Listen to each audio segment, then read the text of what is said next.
आम आदमी पार्टी के संयोजक अरविंद केजरीवाल संभल जाएंगे, पीड़ित परिवार से मुलाकात करेंगे। लखनऊ से संभल जा रहे समाजवादी पार्टी के नेता माता प्रसाद पांडे को रोका गया। पुलिस की कार्रवाई से भड़के, कहा डेलीगेशन संभल जरूर जाएगा। वीएचपी नेता विनोद बंसल ने समाजवादी पार्टी पर खड़े किए सवाल। यूपी एटीएस से समाजवादी पार्टी के सांसदों की जांच कराने की मांग की। समाजवादी पार्टी के सांसद से संभल के मुद्दे को संसद में उठाने की कही बात, कहा जैसे ही इजाजत मिलेगी हम संभल जाएंगे। आरोपियों पर कार्रवाई की मांग की।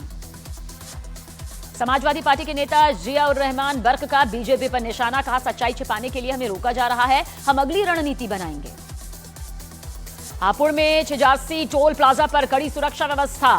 समाजवादी पार्टी के नेताओं को रोकने के लिए पुलिस तैनात। मुरादाबाद में एसपी विधायक कमाल अख्तर, विधायक पिंकी यादव को पुलिस ने हिरासत में लिया। टोल प्लाजा पर कड़ी सुरक्षा की गई। संभल के लिए निकले समाजवादी पार्टी के सांसद हरेंद्र मलिक को रोका गया। गाजियाबाद पुलिस ने गाजीपुर बॉर्डर पर रोका। यूपी के डिप्टी सीएम ब्रजेश पाठक का अखिलेश यादव पर निशाना, कहा देश की जनता से माफी मांगे अखिलेश यादव। धरने पर बैठे माता प्रसाद पांडे ने पढ़ा डीएम का लेटर, कहा लेटर में कहां लिखा है कि यहीं रोक देंगे। संभल जाने से रोके जाने पर माता प्रसाद पांडे का बयान, कहा हम अशांति फैलाने नहीं, पीड़ित परिवार से मिलने जा रहे थे। संभल में नेताओं के दौरे पर लगी रोक, कड़ी सुरक्षा व्यवस्था कर दी गई। 10 दिनों तक बाहरी लोगों के जाने पर रोक लगी। रविदास मेहरोत्रा को भी यूपी पुलिस ने रोका, कहा सच को छिपाने के लिए बीजेपी के इशारे पर रची जा रही है साजिश। संभल जाने से रोके जाने पर एसपी का बीजेपी पर हमला। आरके चौधरी ने कहा दादागिरी बीजेपी कर रही है, जनता इसका जवाब देगी।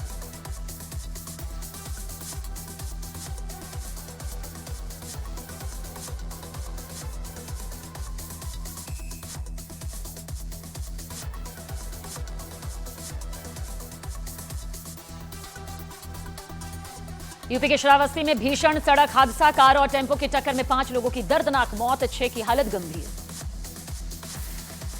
अजमेर दरगाह मामले पर बीजेपी विधायक नितेश राणे का बड़ा बयान, कहा हिंदू राष्ट्र में हर एक जमीन पर सिर्फ हिंदू समाज का अधिकार।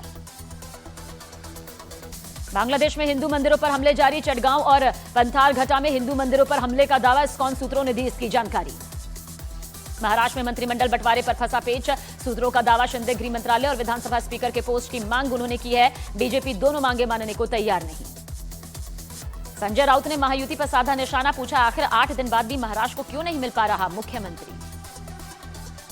महाराष्ट्र में 5 दिसंबर को हो सकता है नई सरकार का शपथ ग्रहण। मुख्यमंत्री और 2 उप मुख्यमंत्रियों के साथ 18 मंत्री भी ले सकते हैं शपथ।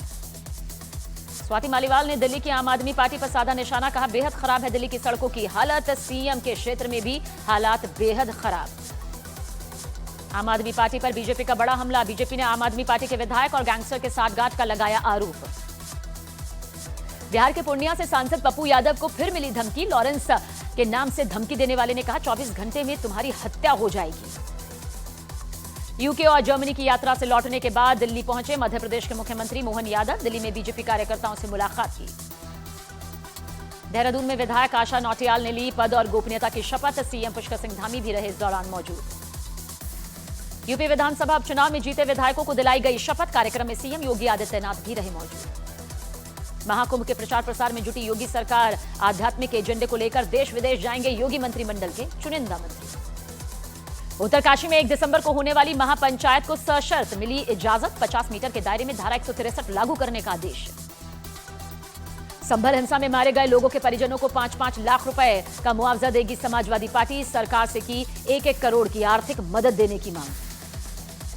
हरियाणा में टैक्स चोरी पर रोक लगाने के लिए सरकार की बड़ी पहल, टैक्स चोरी की सूचना देने वालों को इनाम देगी सरकार। लखनऊ दौरे पर केंद्रीय मंत्री नितिन गडकरी, सीएम योगी के साथ की राष्ट्रीय राजमार्ग कार्य की समीक्षा बैठक। बीजेपी ने पंजाब सरकार और कांग्रेस पर लगाया किसानों की मांगे नहीं सुनने का आरोप, कहा दिल्ली कूच से पहले पंजाब सरकार से जवाब मांगे किसान। कोलकाता से बांग्लादेशी लोगों के खिलाफ बड़ी नाराजगी, एक निजी अस्पताल में बांग्लादेशी मरीज का इलाज नहीं करने का फैसला लिया। फिल्म एक्टर शरद कपूर पर एक लड़की से छेड़खानी और रेप करने की कोशिश करने का आरोप, खार पुलिस स्टेशन में शरद कपूर के खिलाफ मामला दर्ज किया गया। यूपी के बरेली में दबंगों का आतंक, जगन्नाथपुर गांव में तमंचे के दम पर रोकी गई दलित की बारात, वीडियो वायरल। बिहार के मुजफ्फरपुर पहुंची राम बारात, रामलला की स्थापना के बाद पहली बार अयोध्या से जनकपुर जा रही है भगवान राम की बारात। हरियाणा के सोनीपत में लॉरेंस बिश्नोई का गैंग का शार्प शूटर विदेश फरार, हरियाणा पुलिस महकमे में हड़कंप। इटावा में बेसिक शिक्षा अधिकारी के दफ्तर पर विजिलेंस का छापा, ऑफिस में तैनात एक अधिकारी रिश्वत लेते गिरफ्तार।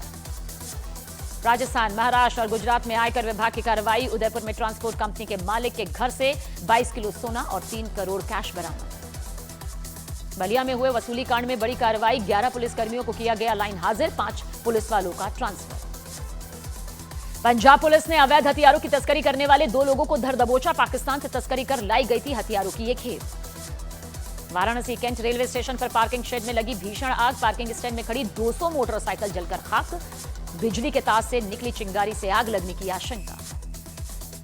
यूपी के शाहजहांपुर में कमेंट करने पर भड़का महिला का गुस्सा, महिला के आरोपी की मोटरसाइकिल में महिला ने लगा दी आग, आरोपी मौके से फरार।